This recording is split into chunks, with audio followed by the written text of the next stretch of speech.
Durant cette audience particulièrement tendue, les avocats des deux parties se sont rendus coup pour coup. L'avocat de David Hallyday a ouvert les hostilités en traitant Laetitia Hallyday de manipulatrice qui a tout fait pour couper les ponts entre Johnny et ses enfants. À la sortie du tribunal, les avocats de Laura Smet sont revenus sur leurs principaux points de désaccord, à commencer par le lieu de résidence principal de Johnny Hallyday. Nous considérons que la succession de Johnny Hallyday est une succession qui doit être appréhendée par le droit français, devant le juge français. Une position que réfute en bloc l'avocat de Laetitia Hallyday. Depuis 2007, il est résident américain. Il a la green card, qui est la carte résident permanent. Il doit habiter aux États-Unis. Il devait habiter aux États-Unis au moins 6 mois plus un jour. Face au tribunal, les avocats de Laura Smet et David Hallyday ont réitéré leur demande d'écoute de l'album posthume.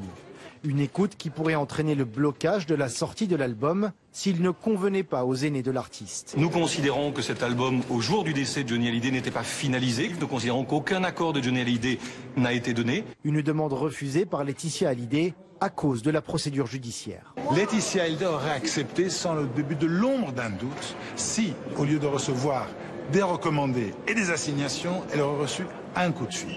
Enfin, les discussions ont porté sur le gel des avoirs financiers de l'artiste, demandé par David Hallyday et Laura Smet. Le patrimoine immobilier d'abord, estimé entre 30 et 35 millions d'euros, et les revenus artistiques qui atteindraient près de 800 000 euros par an. Toute cette affaire n'a qu'un seul objectif, asphyxier financièrement Laetitia et contraindre cette femme seule, avec ses 2 enfants mineurs, à léguer ce que Johnny ne voulait pas léguer. 3 scénarios sont possibles. Le tribunal peut débouter Laura Smet et David Hallyday de toutes leurs demandes. Deuxième option, le tribunal leur donne raison sur l'écoute de l'album et le gel des avoirs et des redevances de la SACEM. Enfin, la justice pourrait accepter une partie seulement des demandes des aînés Hallyday. Le tribunal rendra sa décision le 13 avril, un délai relativement court dans ce genre de dossier.